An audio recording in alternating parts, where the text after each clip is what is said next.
এসো হে তরুণ, সত্যের পথে একটি ইসলামিক মিডিয়া।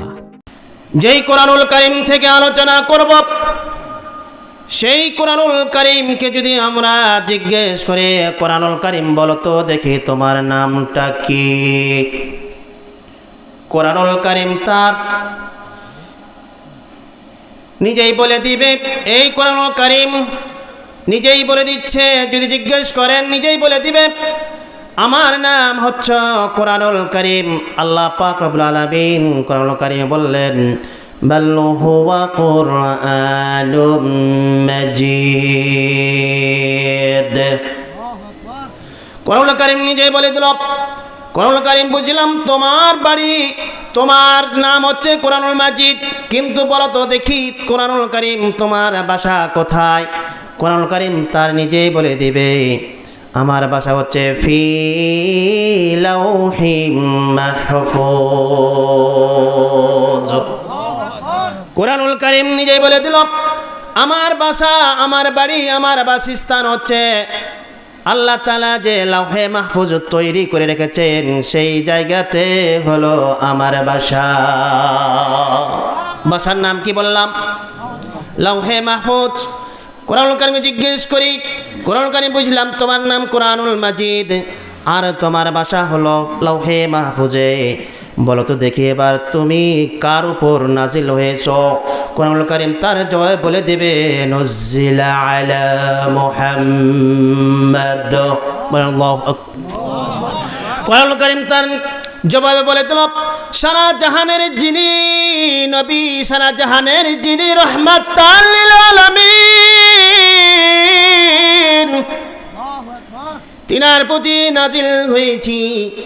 কোরআনুল কারীমকে যদি জিজ্ঞেস করি, কোরআনুল কারীম বুঝলাম তোমার নাম কোরআনুল মাজিদ, তোমার বাড়ি হচ্ছে লাউহে মাহফুজে। এবার বলো তো দেখি তুমি কার কাছ থেকে নাজিল হয়েছ? কোরআনুল কারীম তার জবাবে বলে দেবে, তানজিলুম মির রাব্বিল আলামিন। কোরআনুল কারীম বলে দেন, যিনি হচ্ছেন সারা জাহানের রব, যিনি হচ্ছেন সারা জাহানের রব, যিনি হচ্ছেন সারা জাহানের সৃষ্টিকর্তা, যিনি সব কিছু পরিচালনা করেন, সূর্য পূর্ব দিকে উদিত করেন এবং পশ্চিম দিকে অস্তমিত যাওয়ান কে?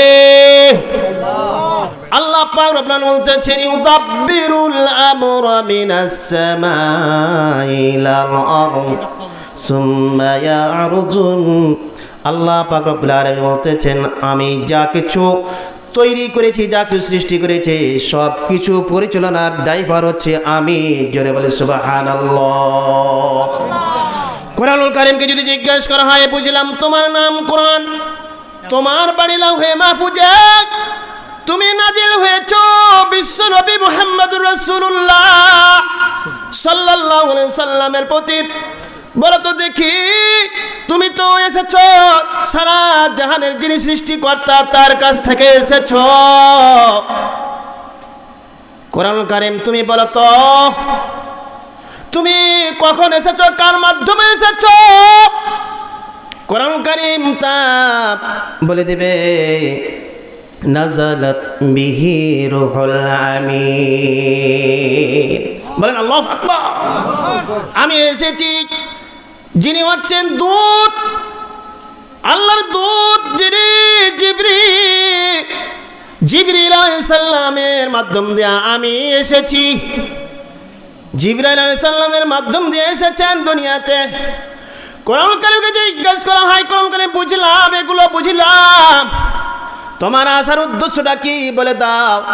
কোরআনুল কারীম তার জবাবে বলে দিবে, কিতাবুন আনজালনাহু লিতুখরিজান নাস মিনাল যুলুমাতি ইলান নূর। কোরআনুল কারীমকে যদি জিজ্ঞেস করো, ও কোরআনুল কারীম বুঝলাম সবই কিছু, তোমার আসার উদ্দেশ্যটা কি? কোরআনুল কারীম বলে দিবে, আমার আসার উদ্দেশ্য হলো এটা, যে মানুষগুলো অন্ধকারের ভিতরে রয়েছে, যে মানুষগুলো অন্ধকারের ভিতরে নিমজ্জিত রয়েছে, অন্ধকার এটা যে আলো জ্বলতেছে, এরপরে আপনি ঘরের ভিতরে গেলেন, জানালা দরজা বন্ধ করে দিলেন, এরপর ঘরে কোনো বাতি নাই, ওই অন্ধকার যে মানুষগুলো সুদের মধ্যে নিমজ্জিত রয়েছে, ঘুষের মধ্যে নিমজ্জিত রয়েছে, জাহিলিয়াতিপনার মধ্যে নিমজ্জিত রয়েছে, অশ্লীল ব্যাপনার জন্য ব্যভিচারের মধ্যে নিমজ্জিত রয়েছে, নেশা ভাঙের মধ্যে নিমজ্জিত রয়েছে, ওই মানুষগুলোকে আমি ওই অন্ধকারের ভিতর থেকে আমি কি করবো? লিতুখরিজান নাসা মিনাজ জুলুমাতি ইলান নূর। আমি ওই মানুষগুলোকে ধরে ধরে বুঝিয়ে বুঝিয়ে, আমি কোরআনের উদ্দেশ্য হলো এটাই যে তাদেরকে নিয়ে আসবো আলোর দিকে, ইসলামের দিকে। জোরে জোরে বলে সুবহানাল্লাহ। কোরআনুল কারীমকে যদি জিজ্ঞেস করি, বুঝলাম ও কোরআনুল কারীম, বলো তো দেখি তুমি মাসে কোন মাসে এসেছ? কোরআনুল কারীম তার জবাব বলে দিবে, আমি এসেছি রমজান মাসে। কোরআনুল কারীম বলে দিল, শাহরু রমাদান আল্লাযী উনজিলা ফীহিল কুরআন হুদাল লিন-নাসি ওয়া বায়্যিনাতিন মিনাল হুদা ওয়াল ফুরকান। কোরআনুল কারীমকে জিজ্ঞেস করলাম, কোরআনুল কারীম তুমি মাসে কোন মাসে এসেছো? কোরআনুল কারীম বলে দিল, আমি এসেছি রমজান মাসে।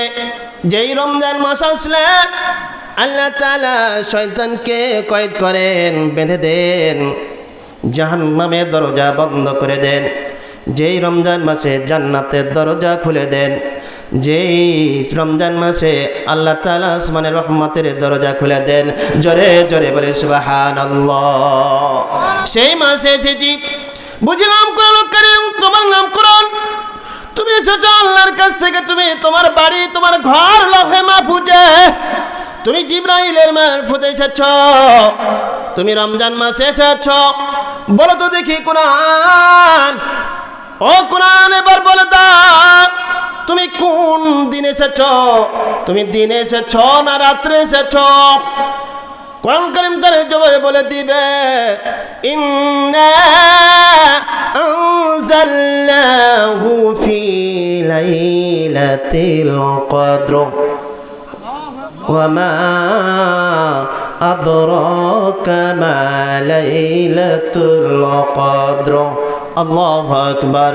কোরআন কারীম বলে দিল, আমি এসেছি রমজান মাসে, ভিতরে যেই মাসটি যেই রাতটি হচ্ছে মহিমান্বিত, সর্বাধিক 1000 মাসের চাইতে যে রাতের দাম বেশি, সেই রাত্রে আমার আগমন। জোরে বলে সুবহানাল্লাহ।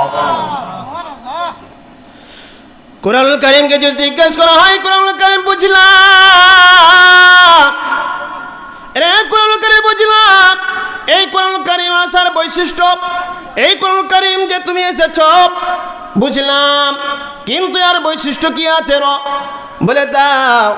কোরআনুল কারীম তা বলে দিবে, وَنُنَزِّلُ مِنَ الْقُرْآنِ مَا هُوَ شِفَاءٌ وَرَحْمَةٌ لِّلْمُؤْمِنِينَ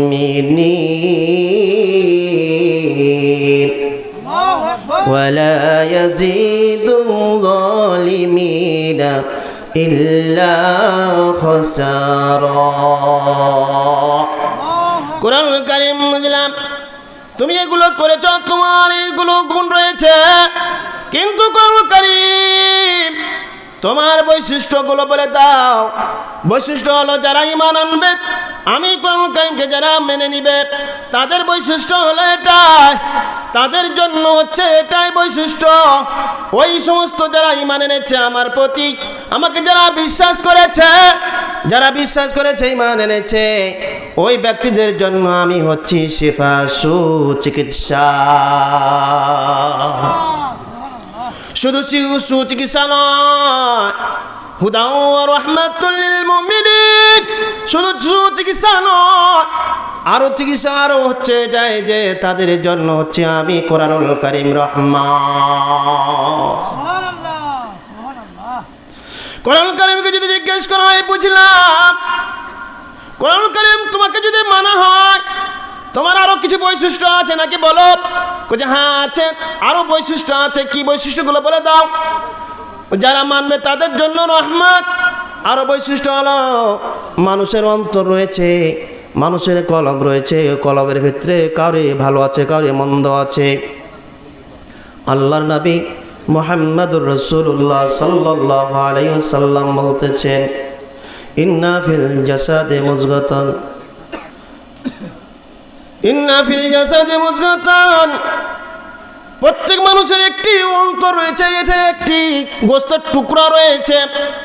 এই গোস্তের টুকরাটা যে ব্যক্তির ভালো হবে, যে ব্যক্তির ভালো হবে তার গোটা বডিটা, গোটা শরীরটা ভালো হবে। আর যার এই গোস্তের টুকরাটা মন্দ হয়ে যাবে, খারাপ, নষ্ট হয়ে যাবে, তার গোটা বডিটা নষ্ট হয়ে যাবে। আল্লাহ পাক রব্বুল আলামিন বললেন, কোরআন কারীম জবে বলে দিলেন, শিফাউল লিমা ফিস সুদূর।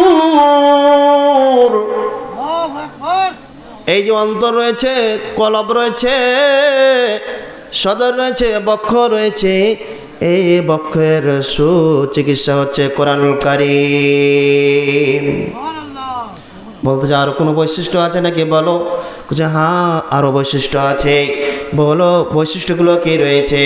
আল্লাহ পাক রব্বুল আলামিন বললেন, কোরআনুল কারীম জবে বলে দিলেন, ইন্নামাল মুমিনুনা আল্লাযীনা ইযা যুকিরাল্লাহু ওয়াজিলাত কুলুবুহুম ওয়া ইযা তুলিয়াত আলাইহিম আয়াতুহু যাদাতুহুম ঈমানাও ওয়া আলা রাব্বিহিম ইয়াতাওয়াক্কালুন। কোরআনুল কারীম আরো বৈশিষ্ট্য আছে। যারা ঈমান আনবে, প্রকৃত যারা মুমিন, তাদের সামনে যখন আমি কোরআনকে যখন তেলাওয়াত করা হয়, যখন ব্যাখ্যা বিশ্লেষণ করা হয়, তাদের মধ্যে যে দোষ ত্রুটিগুলো রয়েছে, যে অন্যায়গুলো রয়েছে, সেই অন্যায় থেকে তার যারা ফেরার চেষ্টা করে, তাদের ঈমান যে রয়েছে, ঈমানটা বৃদ্ধি পেয়ে যায়। আর আল্লাহ তাআলার প্রতি সেই ব্যক্তি ভরসা করতে থাকে। আরো বৈশিষ্ট্য আছে, যারা মানতে চায় না কোরআন, যারা ইসলাম মানতে চায় না এই কোরআনুল কারীম, তাদের জন্য হচ্ছে জ্বালা পোড়া। আল্লাহ পাক রব্বুল আলামিন বলতেছেন, ওয়ালা ইয়াজিদুল যালিমিনা ইল্লা খাসারা। যারা কোরআনুল কারীম মানতে চায় না, ইসলাম মানতে চায় না, এই কোরআনুল কারীমের আলোচনা শুনলেই সেই ব্যক্তির অন্তরে জ্বালা পোড়া শুরু হয়ে যায়। কথা ঠিক কিনা? তাহলে এই যে বৈশিষ্ট্য, কোরআনুল কারীমকে জিজ্ঞেস করা হয়, সব কিছু বুঝলাম, ও কোরআন এগুলো বুঝলাম, বলো তো দেখি, ও কোরআন তুমি আরো কিছু বলো তো। বলতে তোমরা যদি আমাকে মানো, তাহলে ফামান তাবিয়া হুদায়া ফালা খাউফুন আলাইহিম ওয়ালা হুম ইয়াহজানুন।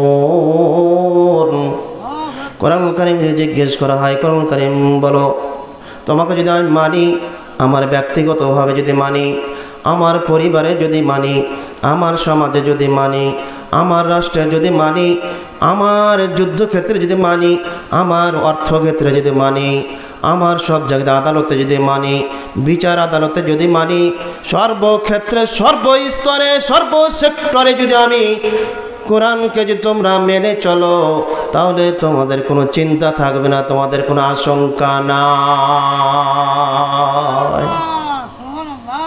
বলে লা ইলাহা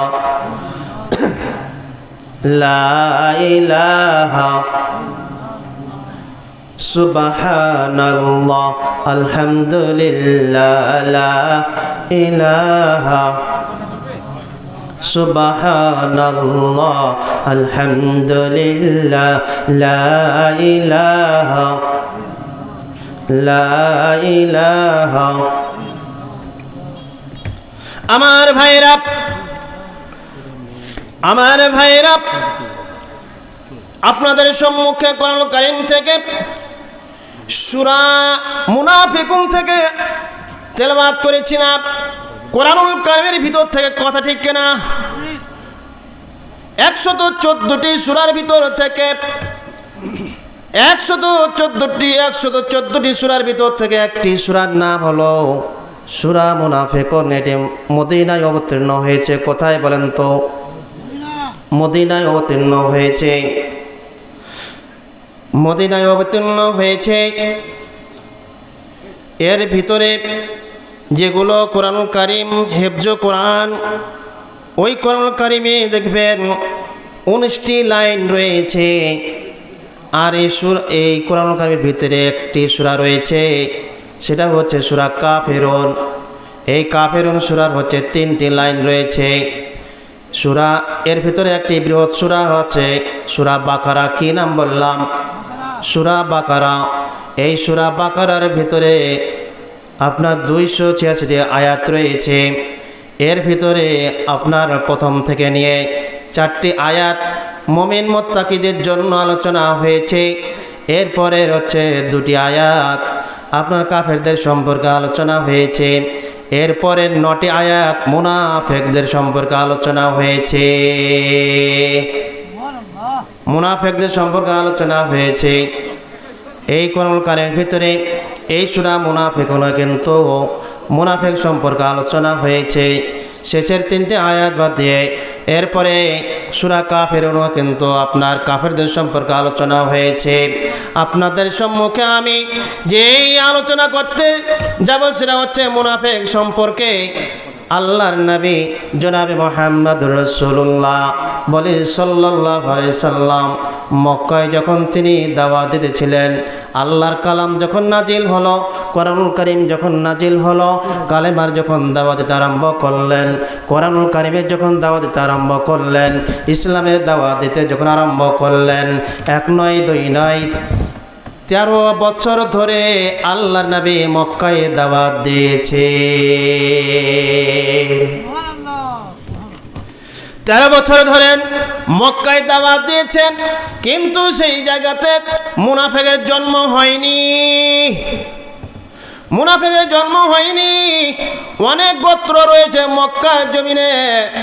আল্লাহ রাসূলের জামানায় অনেক গোত্র ছিল। বিভিন্ন গোত্র থেকে আল্লাহ রাসূলের দাওয়াত শুনে, ইসলামের দাওয়াত শুনে, কালেমা দাওয়াত বুঝে, ইসলামের দাওয়াত বুঝে তারা ইসলাম গ্রহণ করেছে, কিন্তু প্রকাশ করেনি। কাফেরদের সাথে চলাফেরা করত, খাওয়ান দাওয়ান করত, কিন্তু তারা ইসলাম গ্রহণ করেছিল। মুনাফিকের গোড়া উৎপত্তন, মুনাফিক কোন জায়গা থেকে সৃষ্টি হয়েছে? আল্লাহর নবী 13 বছর ধরে সেখানে দাওয়াত দিলেন। এত জুলুম অত্যাচার চালালো, এত জুলুম চালালো, কাফেররা এত জুলুম অত্যাচার চালিয়েছে। আল্লাহ নবী কাবা শরীফের পাশে গিয়ে যখন সালাত আদায় করতেছিলেন, নামাজ পড়তেছিলেন, ওই কাফেররা একটি মজলিসে বসা ছিল। তার মধ্যে একজন ব্যক্তি বলল যে এই যে দেখতেছ না, এই মানুষ দেখো নামাজ পড়তেছে, এই ব্যক্তির মাথার উপরে, এই ব্যক্তির ঘাড়ের উপরে, গর্দানের উপরে এমন কে আছো? অমুক গোত্রে যাবা, অমুক গোত্রে যাওয়ার পরে ওখান থেকে তোমরা কিনে আসবা, আপনার গোবর নিয়ে আসবা, রক্ত নিয়ে আসবা, ভুঁড়ি নিয়ে আসবা। আসার পরে এখানে অপেক্ষা করবা। অপেক্ষা করার পরে তিনি যখন সিজদায় যাবে, সিজদা যাওয়ার পরে তখন তার ঘাড়ের উপরে তোমরা এই চাপিয়া দিবা। কে আছো? কে আছো এমন? ওই মজলিসের ভিতর থেকে একজন ব্যক্তি, উকবা ইবনে মুঈত, তিনি কিন্তু দাঁড়িয়ে গেল, আমি পারবো। ওই নরধম, ওই শয়তান চলে গেল। যাওয়ার পর অমুক গোত্র থেকে আপনার নিয়ে আসলো উটের নাড়ি ভুঁড়ি নিয়ে আসলো, রক্ত নিয়ে আসলো, গোবর নিয়ে আসলো। ওই নাড়ি ভুঁড়ি নিয়ে আসার পরে আল্লাহ রাসূল নামাজ পড়তেছেন। এমন সময় আল্লাহ রাসূলের কাঁধের উপর ওই ভুঁড়ি রেখে দিয়েছে, উটের ভুঁড়ি রেখে দিয়েছে। আল্লাহ রাসূল মাথা উত্তোলন করতে পারছেন না, মাথা উত্তোলন করতে পারছেন না, উঠতে পারছেন। একজন ব্যক্তি গেল, ফাতেমাকে খবর দিলেন, ফাতেমা এই সংবাদ ফাতেমা এসে তার উপর থেকে নাড়ি ভুড়ি সব হটিয়ে দিলেন। আল্লাহ রাসূল মাথা উত্তোলন করলেন। দেখেন আল্লাহ পাক রব্বুল আলামিন বলতেছেন, ইয়া আইয়ুহার রাসূল বাল্লিগ মা উনজিলা ইলাইক। ও রাসূল, আপনি পৌঁছে দিন, আপনার পৌঁছার দায়িত্ব। ফাইন্না মা আলাইকাল বালা, আপনার দায়িত্ব শুধু এটাই যে আপনার পৌঁছে দেওয়ার দায়িত্ব।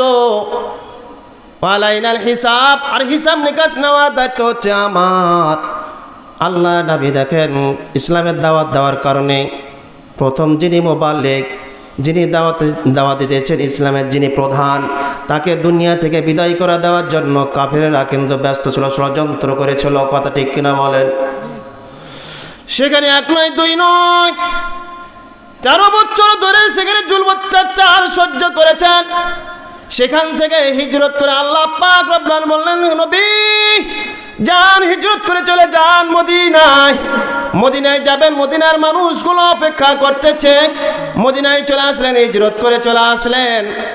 মদিনায় হিজরত করে চলে আসার পরে এখানে আউস এবং খাজরাজ গোত্রের লোকেরা তাকে সাদরে গ্রহণ করে নিল। কি গোত্র বললাম? আউস এবং খাজরাজ গোত্র, দুই গোত্র মিলে কিন্তু কি করলো? গ্রহণ করে নিল।